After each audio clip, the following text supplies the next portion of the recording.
ఇప్పుడు ఢిల్లీలో పార్లమెంట్ జరుగుతోంది. ఈ సందర్భంగా ఆంధ్ర రాష్ట్రానికి చెందిన ఎంపీలు అందరూ పార్లమెంటుకు హాజరవుతున్నారు.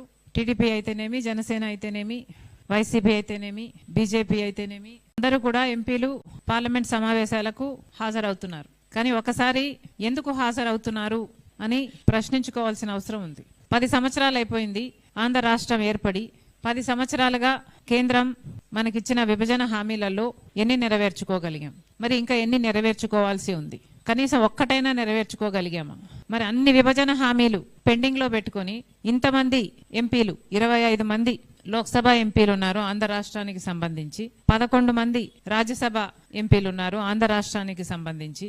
మరి ఇంతమంది ఎంపీలు ఆంధ్ర రాష్ట్రానికి 10 సంవత్సరాలుగా ఉండి కూడా ఏమి సాధించినట్టు? పేరుకు మాత్రమే వైసీపీ అయినా, జనసేన అయినా, టీడీపీ అయినా పేరుకు మాత్రమే వీళ్ళు ఈ పార్టీలకు సంబంధించిన ఎంపీలు కానీ నిజానికి వాస్తవానికి వీళ్ళందరూ కూడా బీజేపీ ఎంపీలుగానే వ్యవహరిస్తున్నారు.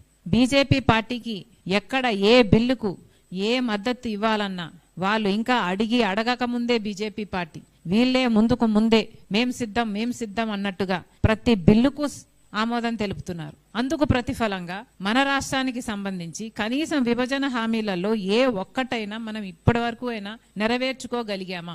ఎందుకని ఇంతమంది ఎంపీలు ఉండి కూడా ఏ పార్టీకి ఆ పార్టీ వాళ్ళ స్వప్రయోజనాలు చూసుకుంటున్నారు, మోడీ మెప్పు పొందాలని చూస్తున్నారు. ఇన్ ద ప్రాసెస్ ఆంధ్ర రాష్ట్ర ప్రజల ప్రయోజనాలను తాకట్టు పెడుతున్నారు. ఎందుకని? ఆంధ్ర రాష్ట్రానికి సంబంధించి ఇంతమంది ఎంపీలు ఉండి కూడా 10 సంవత్సరాలు అయింది మన రాష్ట్రం ఏర్పడి, 11 సంవత్సరాలు అయింది యాక్చువల్లీ మన రాష్ట్రం ఏర్పడి. మరి మనం ఏం సాధించుకున్నట్టు? చంద్రబాబు గారు ముఖ్యమంత్రిగా ఉన్నా అదే బీజేపీతో పొత్తు పెట్టుకున్నారు. జగన్మోహన్ రెడ్డి గారు ముఖ్యమంత్రిగా ఉన్నా జగన్మోహన్ రెడ్డి గారు అక్రమ పొత్తు పెట్టుకున్నారు. బహిరంగంగా ఆ పొత్తులు కనిపించినా కనిపించకపోయినా వీళ్ళందరూ కూడా తొత్తులే.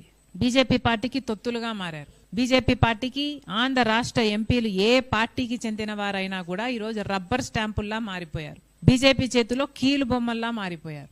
ఒక్కటంటే ఒక్క విభజన హామీ గురించి కూడా ఒక్క పార్టీకి చెందిన ఒక్క ఎంపీ కూడా మాట్లాడడం లేదు అంటే మీకు ఎందుకు ఓట్లేసినట్టు?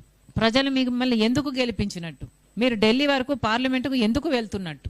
ఎందుకు హాజరవుతున్నట్టు? ఒకసారి ప్రశ్నించుకోవాల్సిన అవసరం ఉంది. ప్రత్యేక హోదా ఎంత ముఖ్యమో మిగతా రాష్ట్రాలకు వచ్చిన రాష్ట్రాలు ప్రత్యేక హోదాతో వేల కొద్ది పరిశ్రమలు వచ్చాయి. మరి ప్రత్యేక హోదా 15 సంవత్సరాలు కావాలని చంద్రబాబు గారంటే మోడీ గారేమో 10 సంవత్సరాలు ఇస్తామని అధికారంలోకి రాకముందు మాటిస్తే, మరి అధికారంలోకి వచ్చి 11 సంవత్సరాలు అయినా మోడీ ప్రధానమంత్రిగా 11 సంవత్సరాలుగా ఉండి కూడా ఇంతవరకు కూడా ప్రత్యేక హోదా మనం సాధించుకోలేదు అంటే మరి ఈయన మోడీ అనాలనా, కేడీ అనాలనా? కేడీ అనడంలో తప్పేముంది?